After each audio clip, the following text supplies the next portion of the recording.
Welcome back, guys. It's Sterling here from Traderdale, and we are back for another video in the prop firm series. What we're covering here today is 11 crucial steps to prop firm success. I wanted 12, just sounds like a better number to me, but 11 was what we came up with. So on a serious note though, let's go ahead and get into this. What this really comes from is I've been trading for 20 years, have been educating for close to 15. Dale's been trading for pretty much a similar time, educating for probably close to 10. And in that time, it's not that we're like, some realization that somebody else couldn't necessarily make, but we just have a very large sample size, right? So we're dealing with many thousands of traders, many tens of thousands of traders over that long period of time, 10 to 15 years. And you get to notice these patterns of what successful traders do and what traders who aren't successful do. So what we're going to cover here is kind of how to get you, take some ideas from a prior video that we talked about, where there was some analysis of 17,000 prop firm traders, what they were doing. That was what the traders were doing that were getting the payouts, and kind of set some rules around those ideas, and then let you go into the market with these rules and see if this is going to help you, potentially make easier growth. So you're not backsliding so frequently. You're not making the same mistakes. Number one, let's just jump right into it. You have to start the day right. What I'm going to ask you before we talk about this is to give me 30 days on this. I think it's BS. Don't want to do it, all the things, right? But do it for 30 days, right? Like, think what you want about it, but please do it for 30 days. Do it for yourself for 30 days. Maybe it doesn't work. Maybe you find no benefit in this. That's totally cool. There's no harm in what we're going to talk about.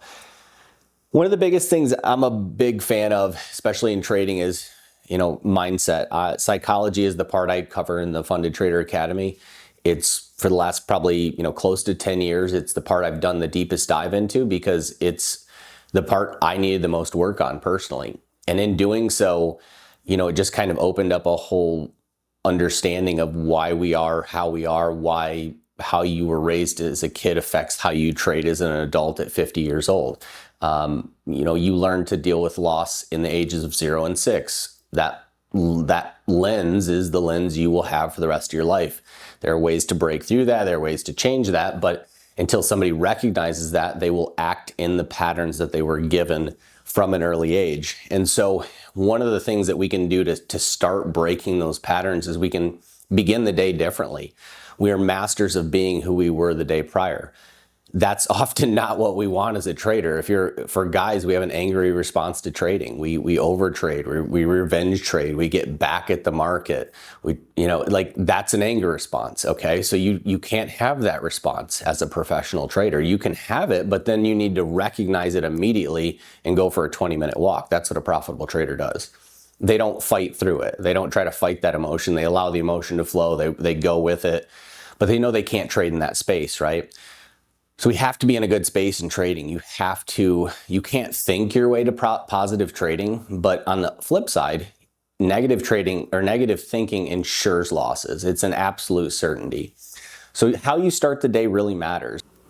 The Miracle Morning book, huge start for this, and then give yourself 30 minutes in the morning and give yourself 30 days of doing it. 30 minutes of self-care in the morning of some type of combination of these things or what's covered in the book, and then do that for 30 days, see where you're at. Okay, I've rambled enough on that. Number 2 is gonna be 3 trade per day max, all right? Set yourself a three trade per day max. We talked about this in that prop firm series, the earlier video on successful prop firm traders, what they're doing. They're not taking a lot of trades. You don't see 50 trade days on their prior trading journal. What you see them taking only the best setups that exactly match their trading plan. So setting yourself a max of 3 trades per day, I think, is a good way to start. Gives you a good base, and that's more than enough trades to be trading well if you are looking for a specific setup.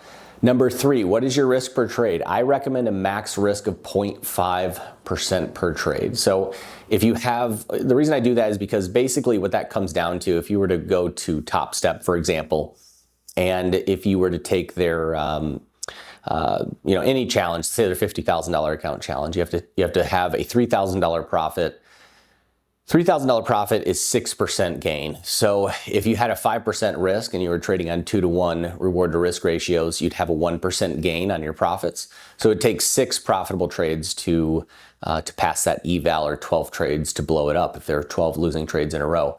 It allows you the freedom to trade the setup, right? Like, you need to know if you can trade this setup. So trade it efficiently with that risk, and that allows you to evaluate it over the course of time, trading it like a professional, rather than going in and saying, okay, well, I'm going to use max leverage, YOLO this thing, and see if I can get funded.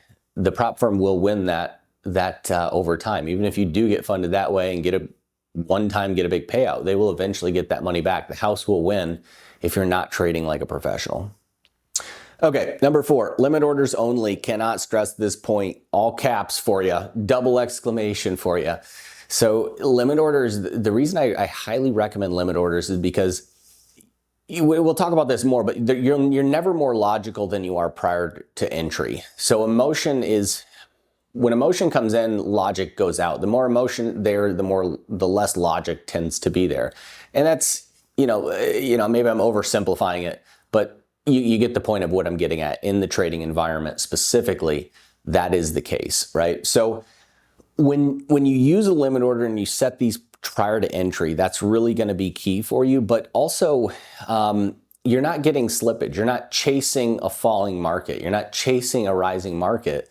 And as you guys have done for all your trading career, when that happens, the market always turns back on you, right? So we have to get you in the habit of saying, this is my entry. I'm going to get this entry, or I'm not going to get this entry, but this is my entry. This is my stop. This is my take profit. And I'm using limit orders. I can place the limit and I can walk away. Psychologically, which is 80% of trading or more, from that perspective, they're just way easier on your brain too. When you know your stop and your limit's in place and it's going to do what it's going to do, and you've made a logical decision and you're okay with the outcome either way, you can walk away from that trade. You can walk away from that trade, and it's just a much more peaceful environment to trade. If you're going to do this for 10 to 15 years, that's something to consider. Slapping the buy and sell button over and over again, there's a reason your head feels hot, you feel fuzzy, you're not able to be present with your wife and your kids after trading.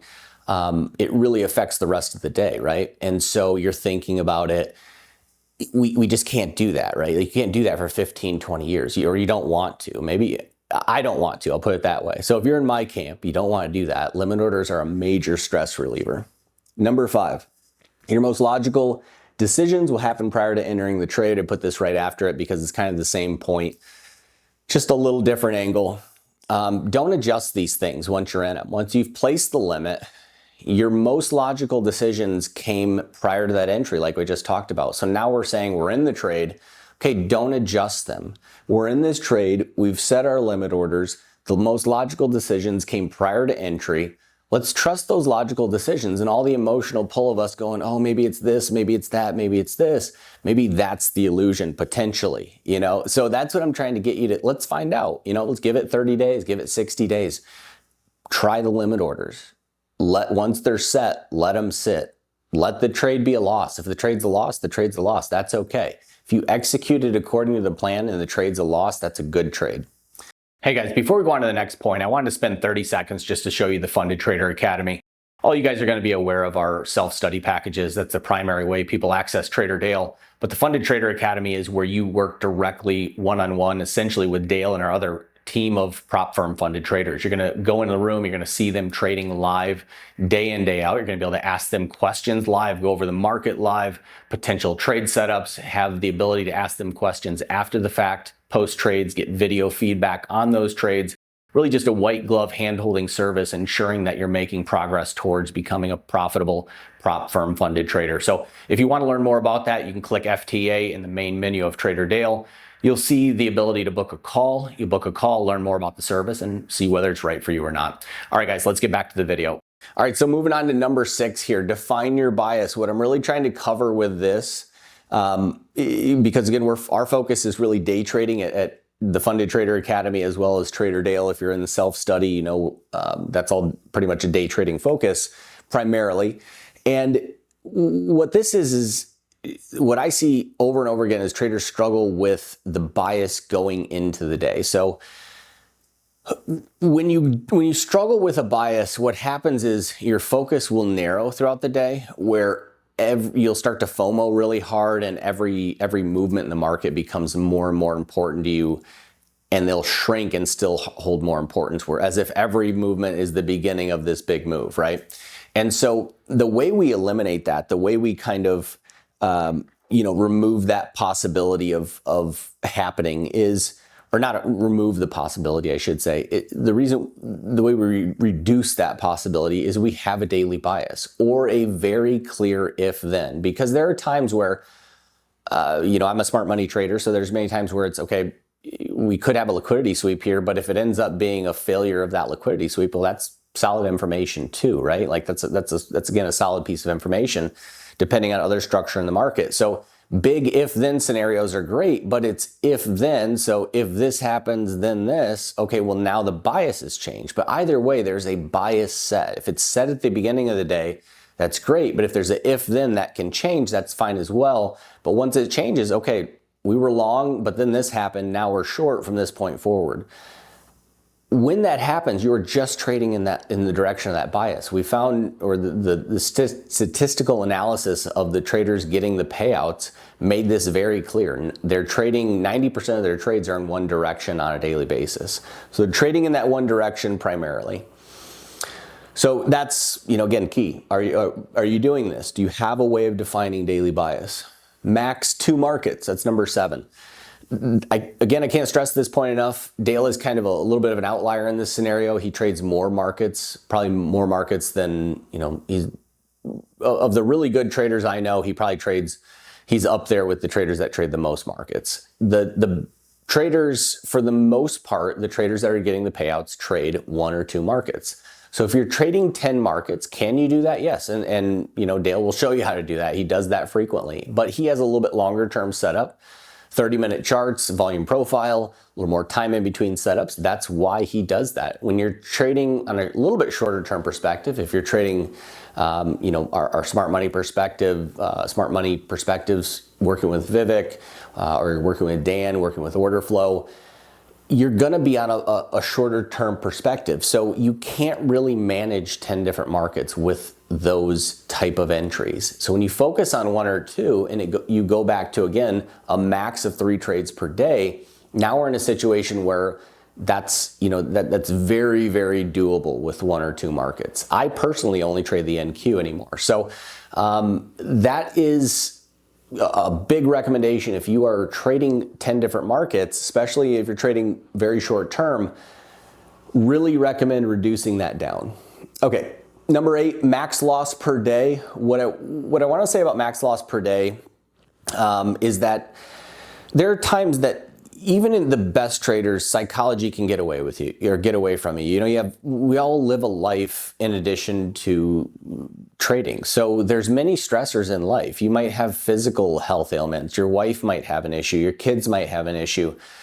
There could be a situation where you just kind of go off the rails, right? We're emotional beings that sometimes aren't always logically acting on the emotions that we're experiencing or acting on them in a way that is in our best interest. So by setting a max loss, you're really protecting your downside for very realistic scenarios that can happen. And many times, we don't know how stressed we are underneath our conscious day-to-day activity. We might be holding a lot more stress, and sometimes that can bubble forth in environment, where we're like, oh shit, I really shouldn't have acted. Oh, I wish I wouldn't have said that. I wish I wouldn't have done that. Well, that same thing happens in trading.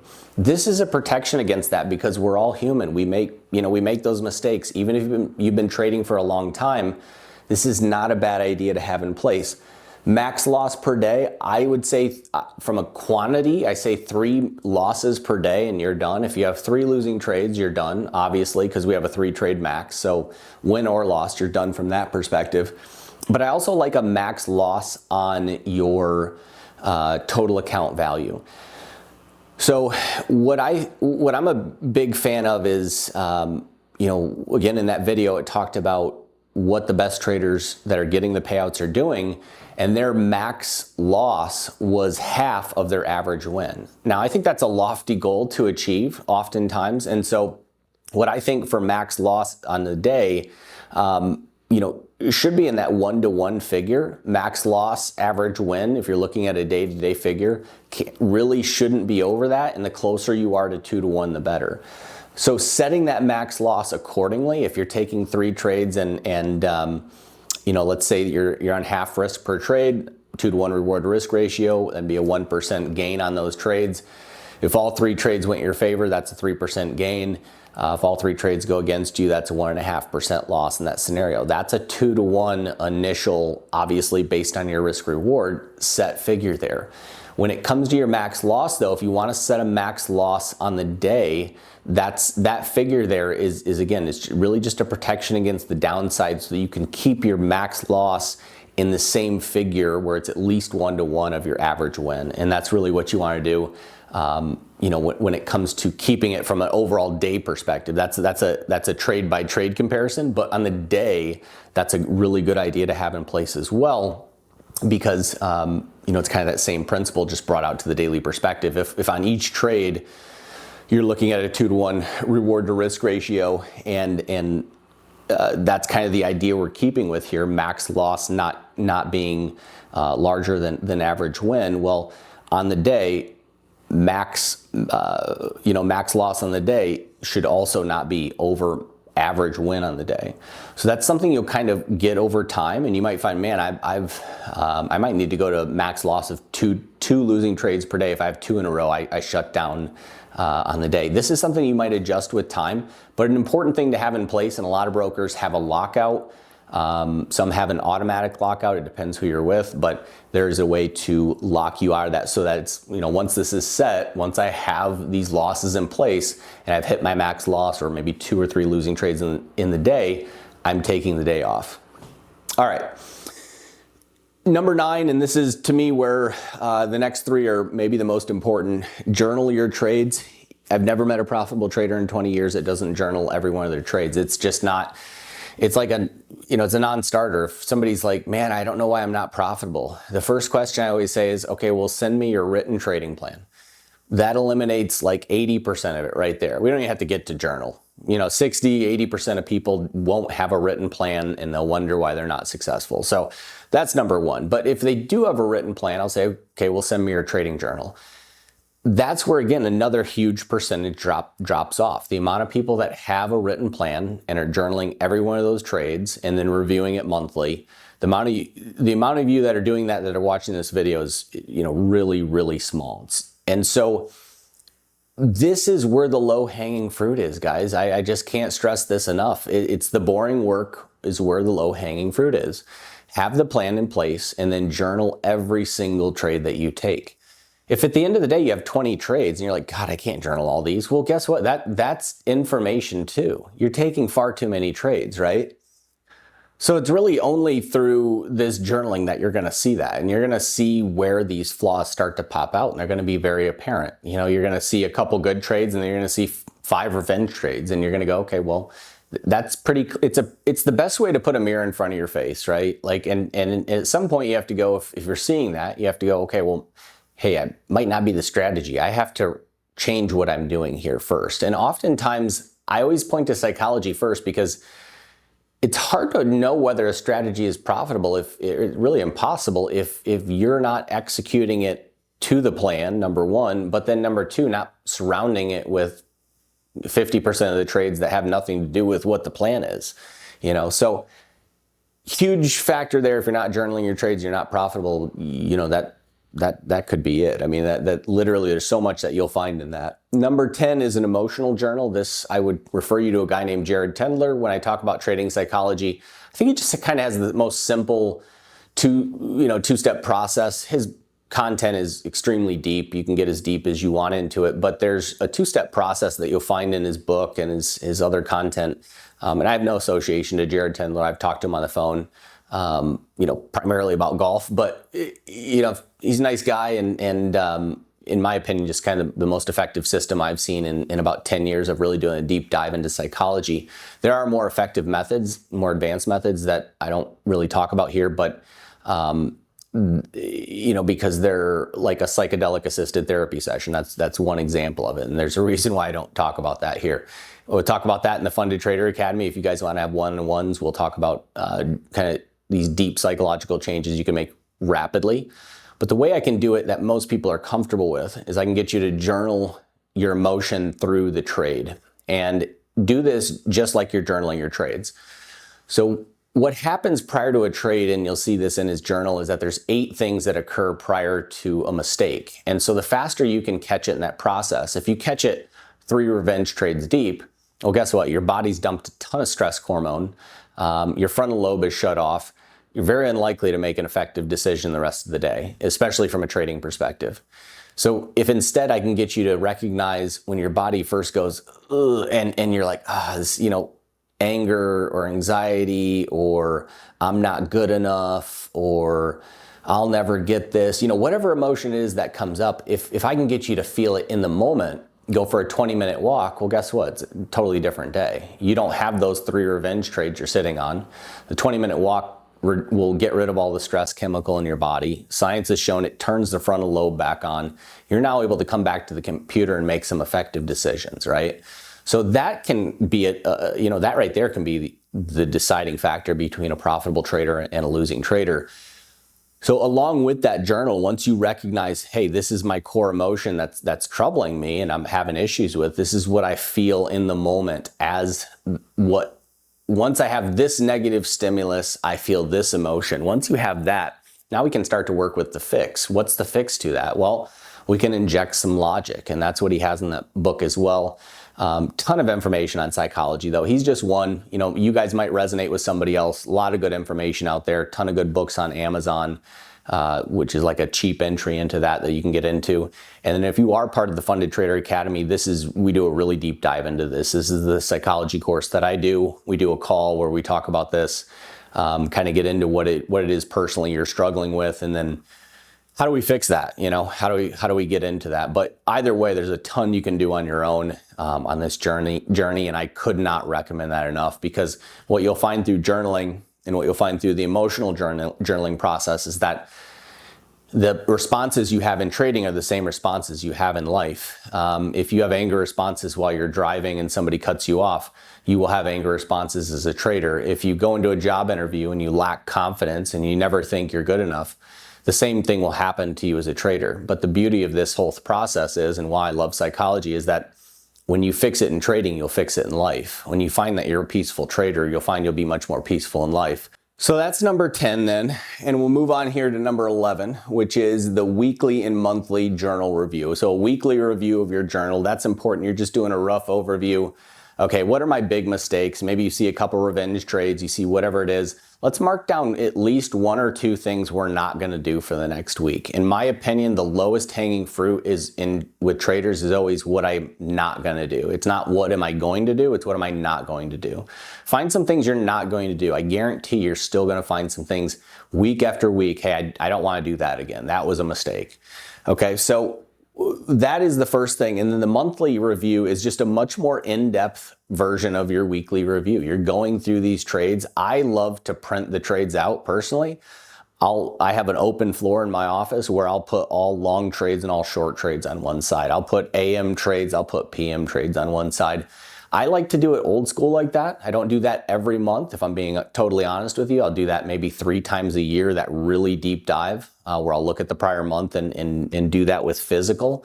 But I am going through the statistical analysis. If you're a Funded Trader Academy member, if you don't have our trading journal downloaded, I highly recommend that. If you're not part of that, if you're part of the Trader Dale self-study, there are a ton of trading journals online that you can use. Just make sure they're giving you also a statistical analysis of the trades you're inputting. Are you able to decipher AM trades from PM trades? And all the different combinations, so you can see, okay, this setup's working better than this setup. And that's really important because this is a refinement process. This is not a process where it's like, here 1 + 2 + 3, and then you add this piece and that piece and boom, magic happens, right? So that's kind of not how the trading process works. It's a lot more messy than that. You'll find that how you're interacting, with the market. Hey, why did I miss that? It's like I was completely blind to that setup, but in hindsight, it's the most beautiful thing. Well, how do we fix that? Well, maybe there was 4 trades prior to that. Yeah, you were probably feeling a little bit stressed, probably feeling a little bit fuzzy, probably feeling a little bit focused on the exact price rather than the entire picture or narrative. So these are things, again, you just pick up, with time, and it's something that you'll refine through this journaling process. Find that process and really decipher what you're doing and what the strategy is doing, because if you're not doing it and giving an honest review, it's really hard to get the accurate information. So anyways, guys, that is it for this video. It's a bit longer one, but a lot of really good points in here, a lot of things you can take away to where you put these 11 things into practice. So you put those 11 things into practice, and you're just going to start to see a lot of positive results, especially as you run through these things. Some of you guys will have no issue with 3, 4, 5 of them, but there might be 3, 4, 5 of them that you really need to clean up. Focus on the lowest hanging fruit first, and then move on to kind of those smaller things. So again, hopefully this video was helpful for you guys. I'll see you all back for the next one. Until then, happy trading.